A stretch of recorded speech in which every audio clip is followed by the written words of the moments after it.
It's Friday, Feedback Friday, the feedbackiest day of the week. It's Feedback Friday. And, hello, it's Friday.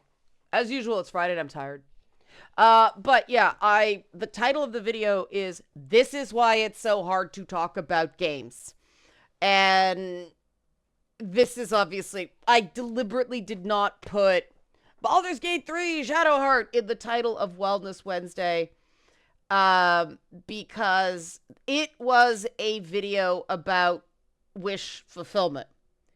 And the most passionate comments were not about the concept of wish fulfillment that the Shadowheart thing was used as an example of. It was about the pros and cons of Shadowheart. And like I said in the video, I was prepared for that. It's good to unpack this because the TLDR, and I will get to your questions. This is all framing the answers to the questions. The problem with talking about games in an analytical, and I am wearing my Incredible Hulk shirt by accident, talking about games in an analytical or even just I liked it, I didn't like it thing is games and connections people form with games are deeply emotional. Games are designed to appeal to the emotions, not the intellect.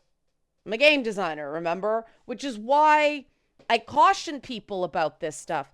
And no matter how many times in that video, I am not saying characters like this should not exist. It's that please consider this so you're not transferring a behavior that can get you hurt into real life. That's not how people took it. And I knew they were going to. I planted the flag. And this is why I stepped away from gaming content. Because I don't like hurting people. It just doesn't feel worth it.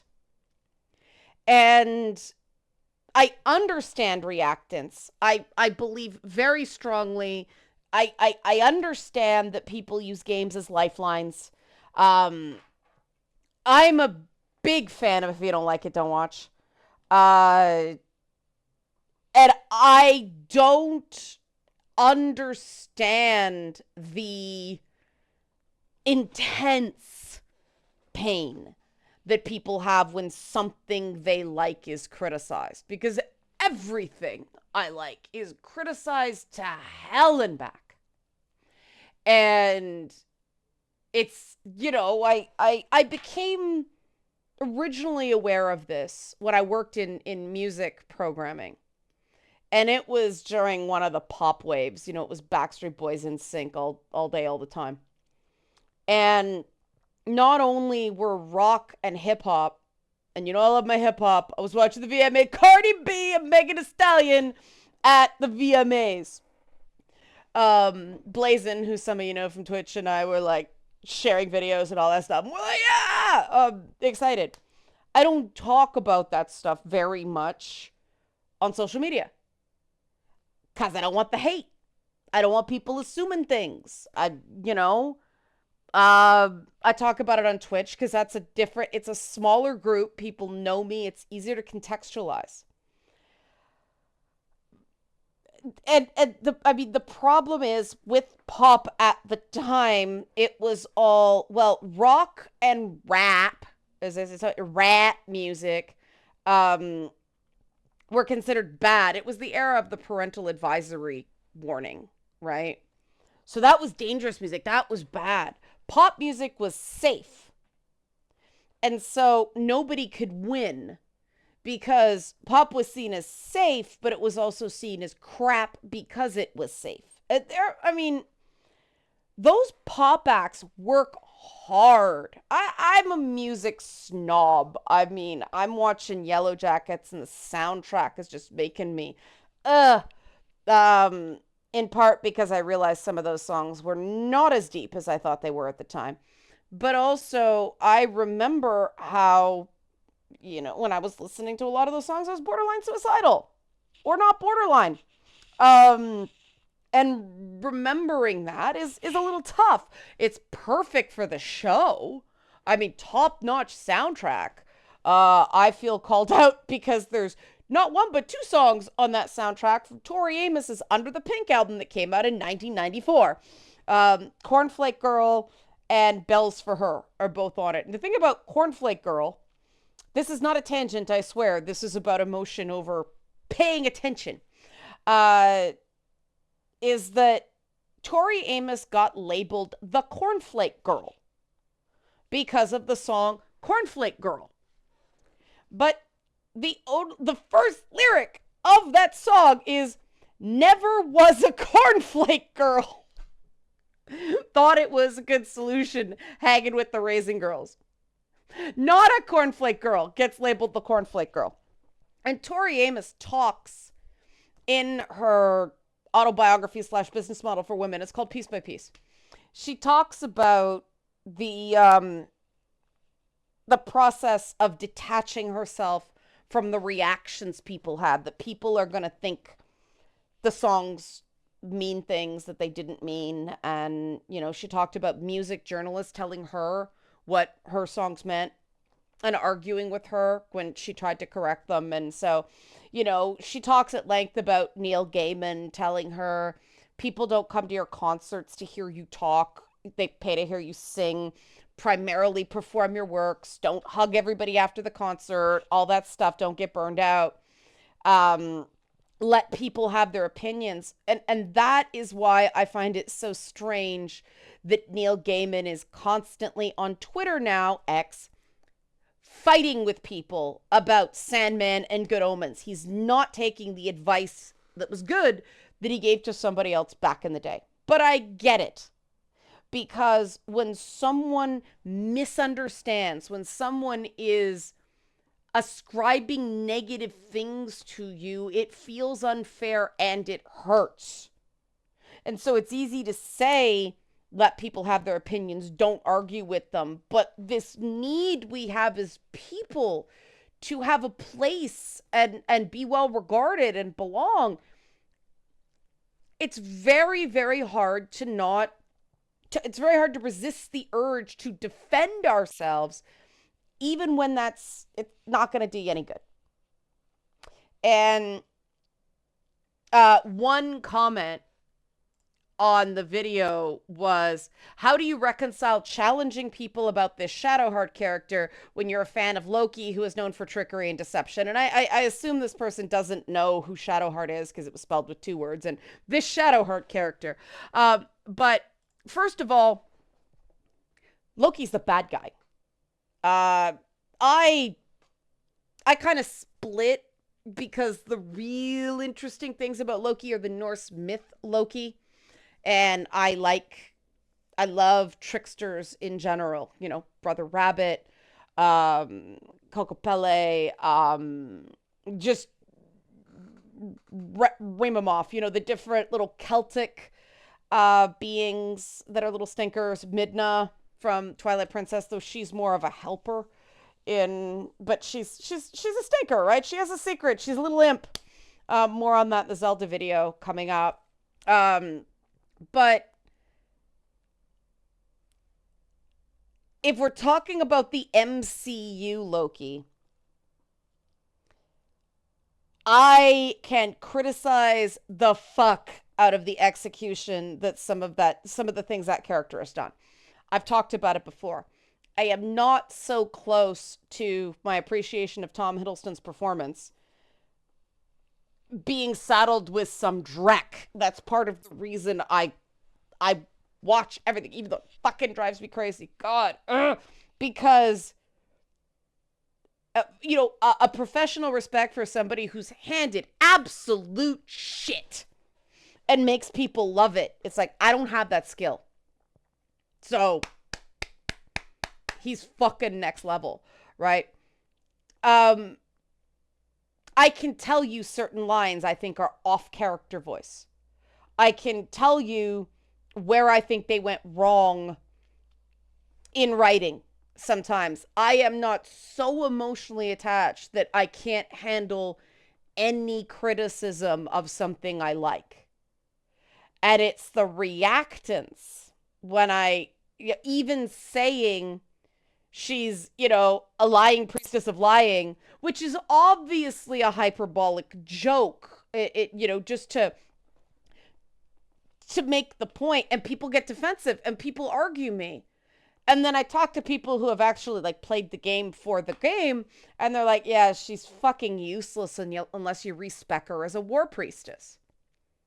And that's a whole other kettle of worms, can of worms. That kettle of worms. That's an interesting, very blobby image. But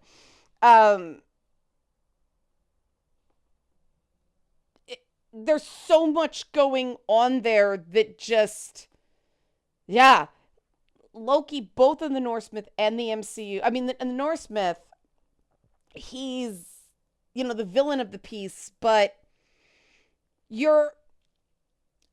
Loki gives us the opportunity to question the decisions of the Aesir, because he is not an Aesir. He is, depending on the story, probably Jotun. He's not Odin's son. He's Odin's blood brother.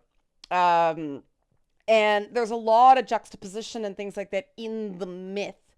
We are not encouraged by the stories to save Loki. All the Norse gods have a predestined outcome that, Odin tries very hard to fight and fails. Frigga tries very hard to fight it. Frigga? Who's Baldur's mother? God, I don't remember. Jan Haggal's gonna kill me. Check out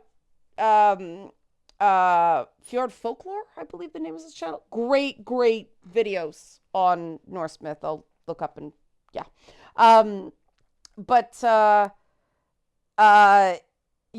Tries to bargain with everything to stop the death of Baldur, and it doesn't work because of the mistletoe dart that's given to the blind guy by Loki. We are able to analyze these characters as characters without feeling like we are being personally attacked. And I mean, there are plenty of characters in games that I freaking love. I don't believe they're paragons. I love Goro Majima in Yakuza. I love that dude. He's my dude. Because, I relate to him going fucking crazy, and therein lies freedom. But you give shit up for that. People are not going to understand you. People are going to say shit about you. People are going to think you're nuts. I mean, he is nuts, but he's nuts with a purpose. He's fine with people underestimating him. But, he's also a chain smoker and a hard drinker. And, I mean, he's hardly a paragon. We can do this with male characters without people getting this protective instinct around them. And there's this whole hate brigade on, I still don't know how to pronounce her name, Lae'zel from Baldur's Gate 3 as well, because Shadowheart was rewritten from early access, and I played the game in early access, so I see the difference. And that's one. It's not, we're going to have a creative vision, and this is what it is, and we're going to trust players to be able to navigate it. No, they're pandering, right? They give the people what they want with this character. We know this. That's one difference. The other is that because that character got changed, people are now change Lae'zel now. We don't like her. As one person described in comments, what the heck is it? I'm trying to find it. Lae'zel's selfish and arrogant, actively encouraging you to leave other people to die or be turned. Yeah. But leaving people to die by her worldview is one, an example, she's a part of her people. She's a part of her background. The Githyanki were a slave race. So that is hardwired into their belief system. Yes, she is consistent with her backstory. Her character makes absolute sense.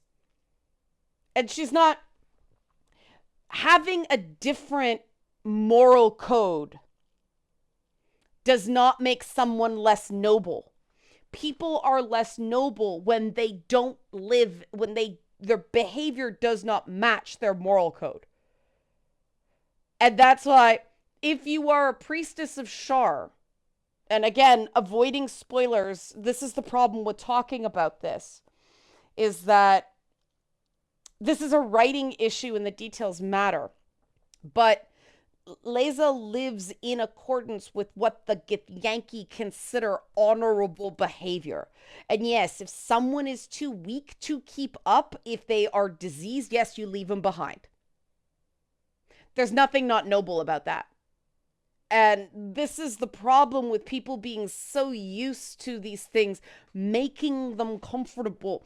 Role-playing games are about role-playing. They are not fantasy sandboxes like Skyrim.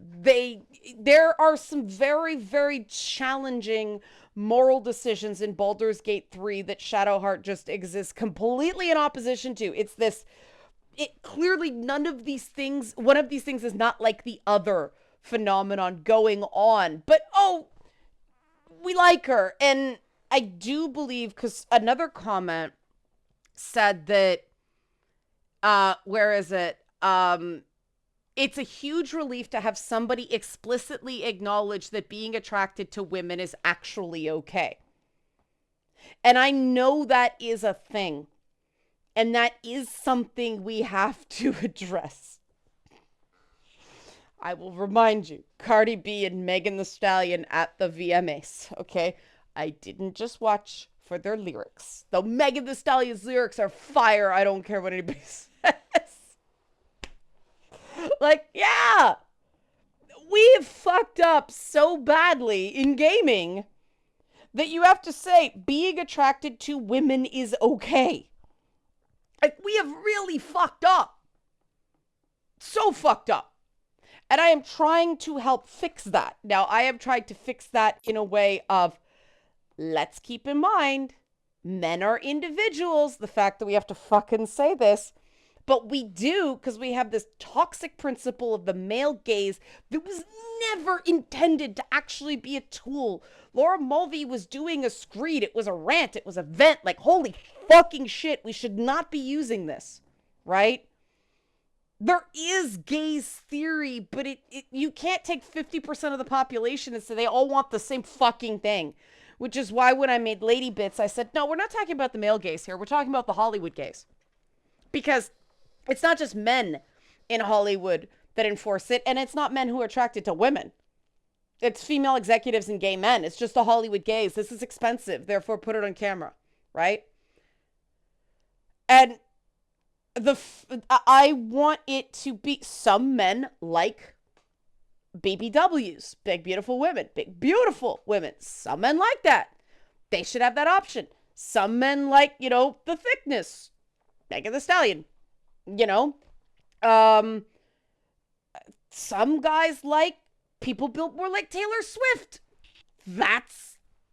These are all equally valid. And the fact that we have fucked this up so badly is another reason why it's so hard to talk about video games. Because people complain about the amount of defining I do in my videos, but if I don't, people read in things that I do not believe. And the reason I don't tag these videos for maximum viewership is I don't want that. I don't want someone coming in and just getting irate and getting hate clicks. It's like, no, I don't want people needlessly hurt because I can't define anything to talk about I define everything to talk about a particular thing. And I mean, I remember with Dragon Age Inquisition and the whole dislike of the Sarah character. And there was another example of BioWare responded to the community to make the games gayer. And I really think that there is a fine line between listening to feedback and pandering a way that is bad for your brand in the long run.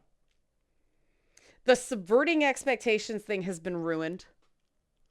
But I do think that sometimes it's like the ending of the Barbie movie. I'm trying to find a thing people understand that, song set on two women talking. She didn't like the ending that Barbie and not spoiling for the 5 people on the planet who haven't seen it yet.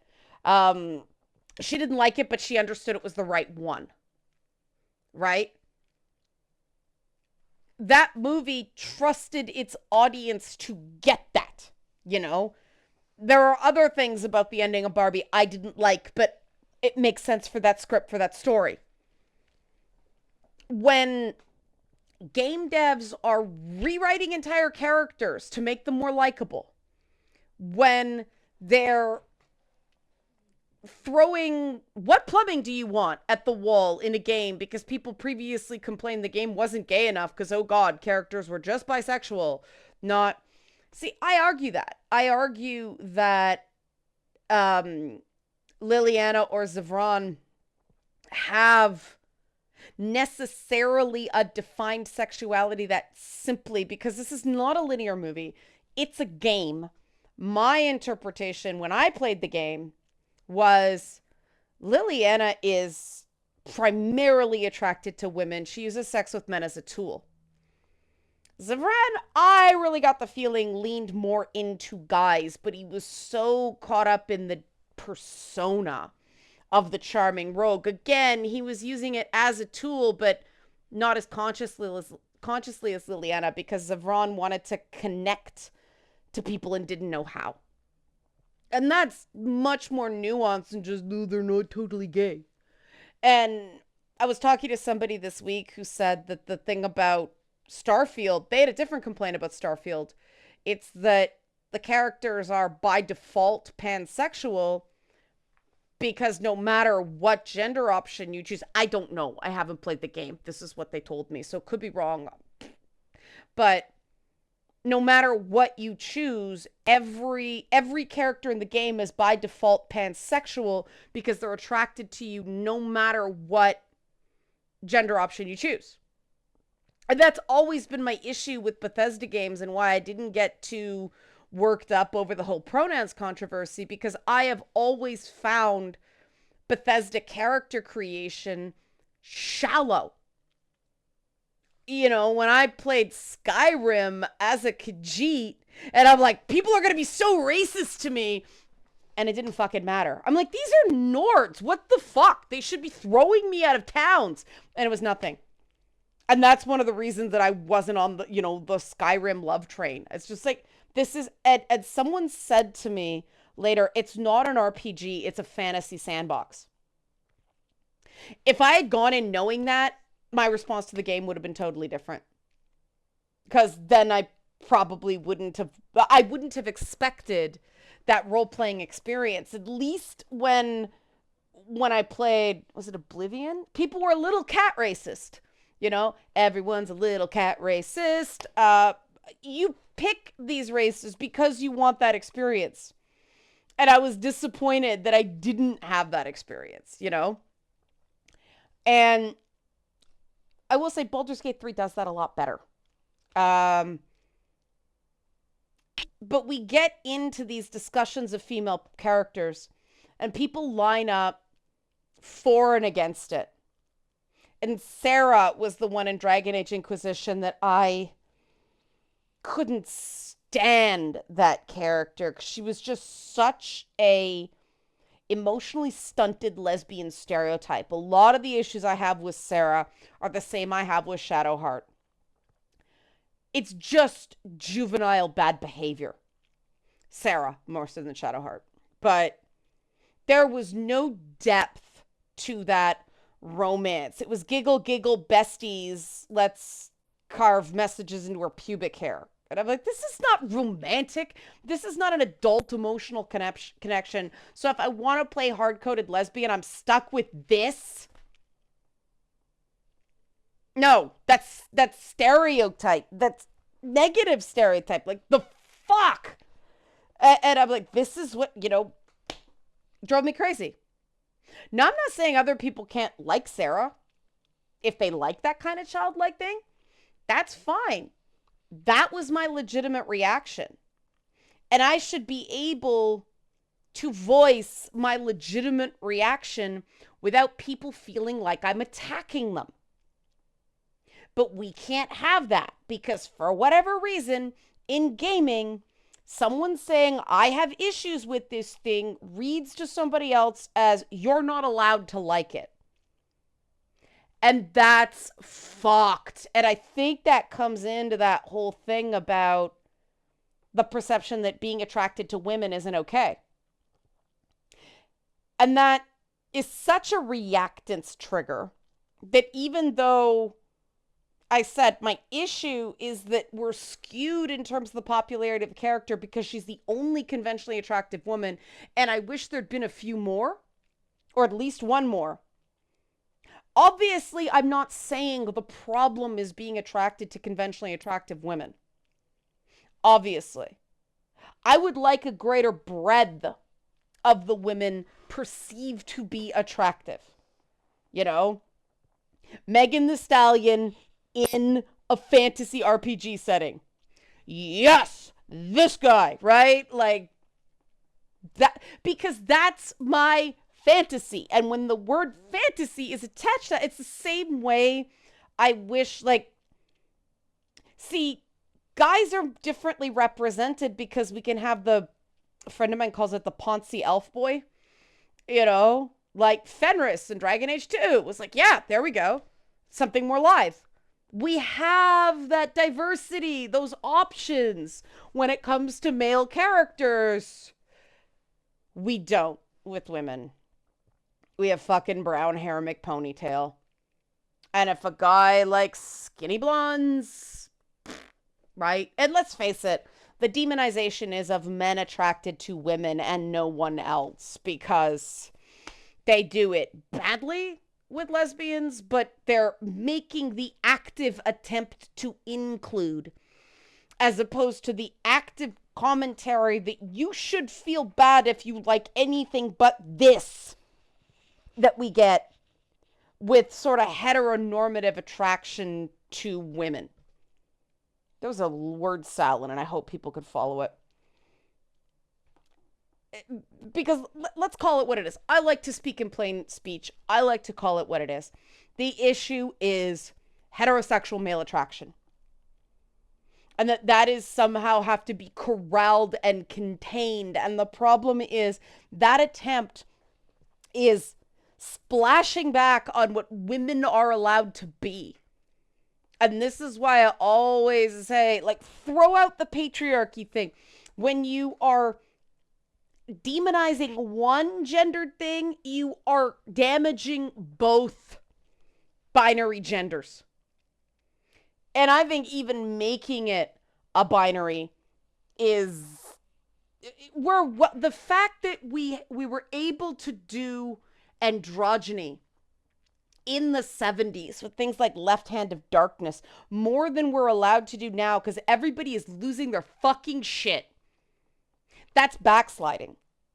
Like the idea that anybody would freak out over non-binary pronouns in a sci-fi epic is boggling to me as an old nerd where there was shit like this all over the place. The Asari are a non-binary alien race people.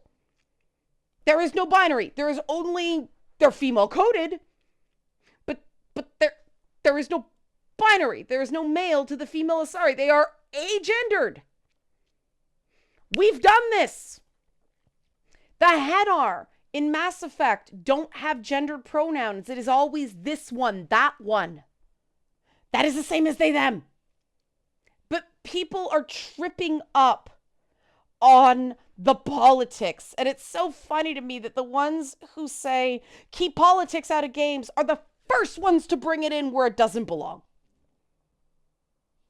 This is speculative. We call it speculative fiction for a reason. Games are allowed to speculate. So if Starfield wants to create a speculative future where they, them pronouns are normalized, so the fuck what? This is creativity. This is a creative choice, not a political choice. And if you don't like it, all you have to go is he, her, or he, him, she, her, boom. You never see the non-binary option again.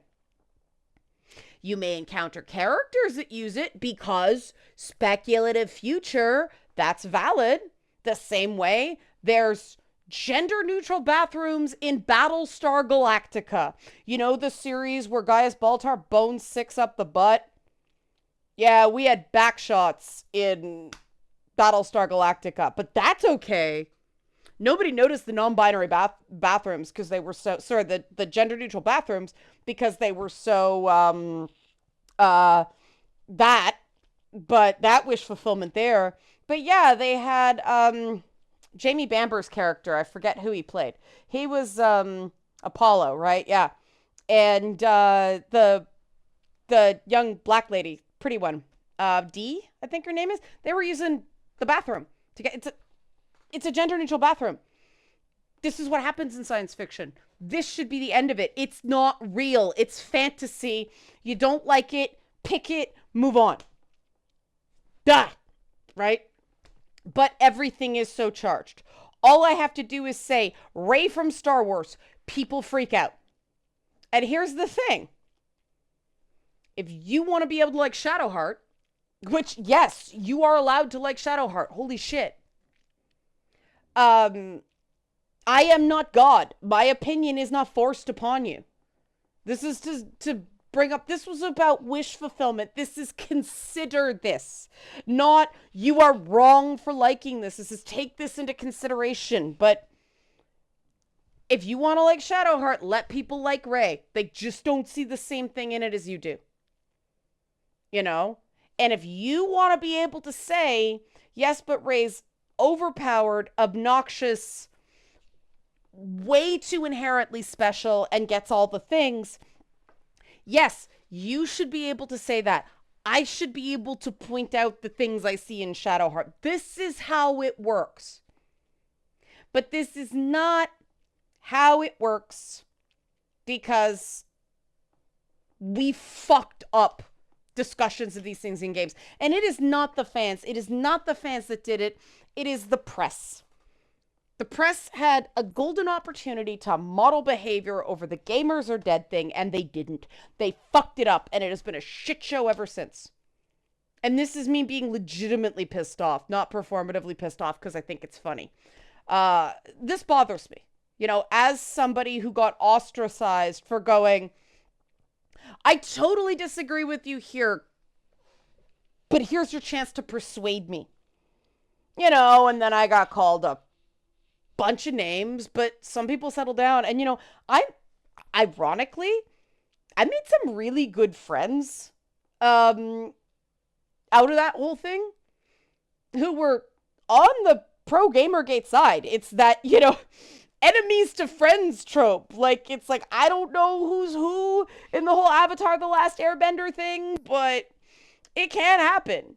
You know, we were on very different sides at the beginning of that thing, but because I was like, I do not understand where you're coming from at Hall here. Tell me more. Right? Because it was just words. And this is an indication of how I think, right? People were like, you're this, you're that, you're corrupt, you're, it's like, no, none of that's true. Show me some evidence, please. But, you know, I'm not going, how dare you? You're this, you're all these bad things. I'm going to call you all these bad things because you called me all these bad things. Like, even if you do think someone is attacking you, you don't have to attack back. And I didn't understand that at the beginning of the whole Gamergate thing. That is what I learned because I was coming at it from being a games journalist who was constantly treated like shit, and I wasn't seeing myself the way the people consuming my content as a journalist were. They were seeing me as on a higher plane than them. And they wanted to see that I could, take criticism. But what I realized they were actually saying is they wanted benevolence. They saw me as above them. They saw me as more powerful than them, and they wanted me to act accordingly. I'm not sure I was, but I made the correction based on that feedback, and guess what? I got completely ostracized from games journalism. Persona non grata. To this day, I'm still polarizing. But I earn the respect of rank and file gamers. And you know what? I'll fucking take it. And people wonder why I like tricksters like Loki. And people wonder why I don't like characters like Shadowheart. Because people during Gamergate thought I was a lying priestess of lying who was encouraging deception. And did anybody say, I want to save you? They wanted to destroy me.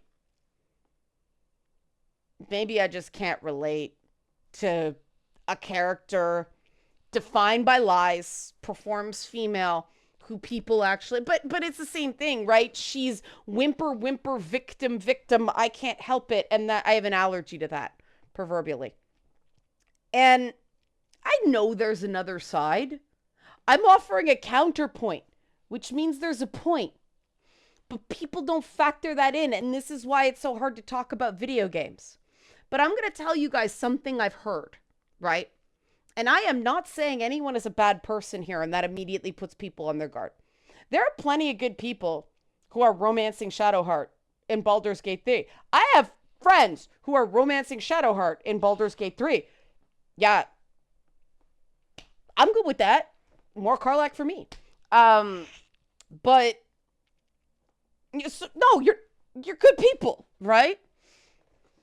There's a lot of women and non-binary people sitting back and watching the reactions to this character and thinking, you're just giving her a pass because she's pretty. And the reality is, a lot of people are. And is that valid? Sure. Of course, we know. Every woman has been in a room where a really beautiful, glamorous woman walks in and you become invisible to every female attracted person in that room. I used to interview celebrities for a living, trust me. And I'm tall by the standards of Hollywood, and I stick out a lot of different places. So I felt huge. And this was before I did the giantess fetish video. I think that's part of the reason it was so fun. It was just like bigness, all the bigness. I'm allowed to be big now. There is a thing in media with when you're forced into the female box in the world, when you're assigned female, the permission to take up space is extremely powerful. The permission to not be traditionally feminine is powerful. And that's why, meeting and becoming friends with Song, the fact that ultra feminine women also feel like they are not centered. Mind blown. Let's do a thing. And that's the thing about me, that if somebody has a very different experience to me, I want that as long as they, have the ability to discuss things in a fun way, not civil, fun, right? Song's a freaking gift, man, because she is so different.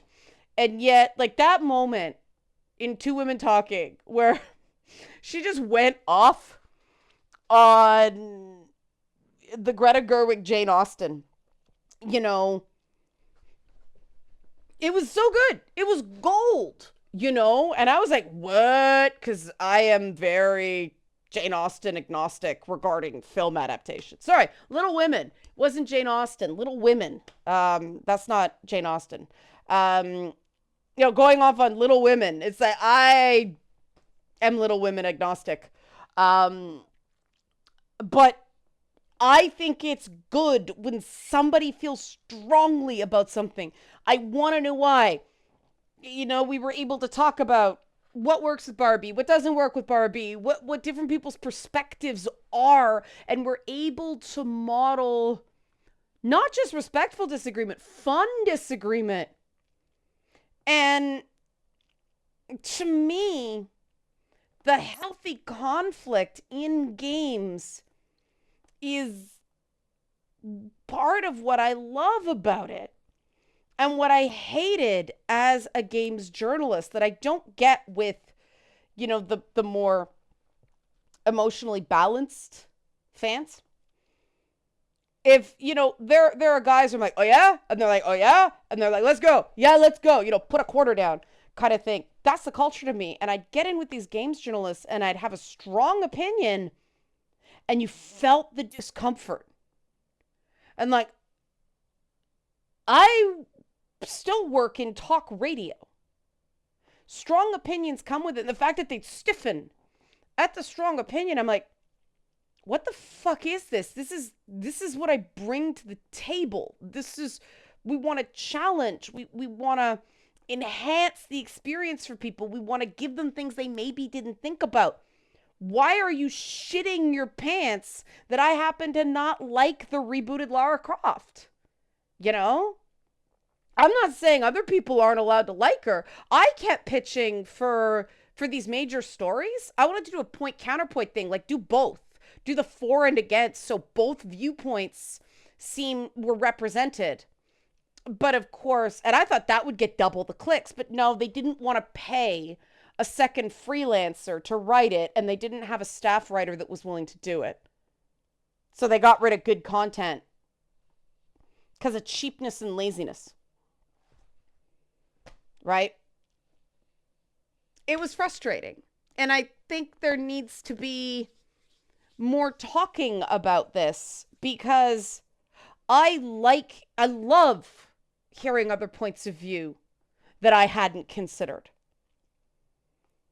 And that's all I'm doing when I talk about this stuff. I have said over and over and over again, my videos are intended as a starting point. Sometimes I will see something and go, Princess Sparkle Muffin, right, was a reaction to, I don't gravitate towards characters like that, but I felt like damsels in distress were being so picked on that, all right, let's create Princess Daphne, Princess Peach, and she was deliberately annoying in it as a foil for the evil queen. It was just like, nails on a blackboard so I could do this because I love that kind of character. I love that movement of, the evil moves. Villains are fun. And the fact that Princess Sparkle Muffin kind of took off, was intended to be a one-shot, became a series lead with boss fight, and now into the game. That is what happens when you embrace a different point of view. And to me, that is the whole purpose of games. It is certainly the purpose of role-playing games. I want to be able to go to another world. I want to go at different morality systems. Like, let me play in that. Let me see what happens. I'm not going to find every single one of them fun. That doesn't mean they shouldn't exist. I avoided Starfield. I didn't think I was going to enjoy it. Right? Games are really freaking expensive. I bought Yakuza 3 for like $8. Then I bought Monster Hunter World and Dragon's Dogma. Monster Hunter World was the most expensive one, but it was still 50% off. There's a lot of room in this community. And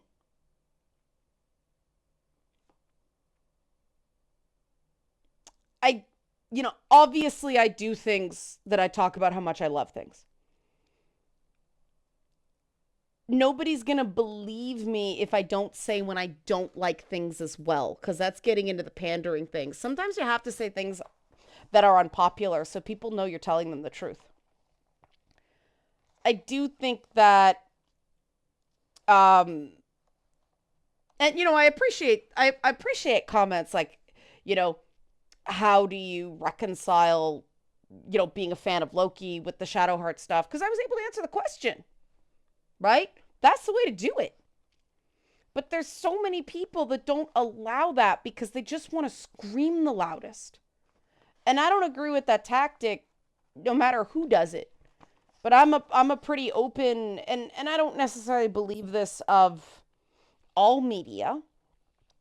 I do believe it about games because I didn't spend decades learning about player choice and agency. I mean, I teach this shit at the university level. Like, this stuff's important to me. The concept of choice and the power of choice is more important to me than any individual narrative device. But I also recognize I think about this differently than the regular person. I mean, I think about the consequences of being able to respec an NPC, right? The idea that you can demand a character change their whole fighting style, right? Because there's other choices.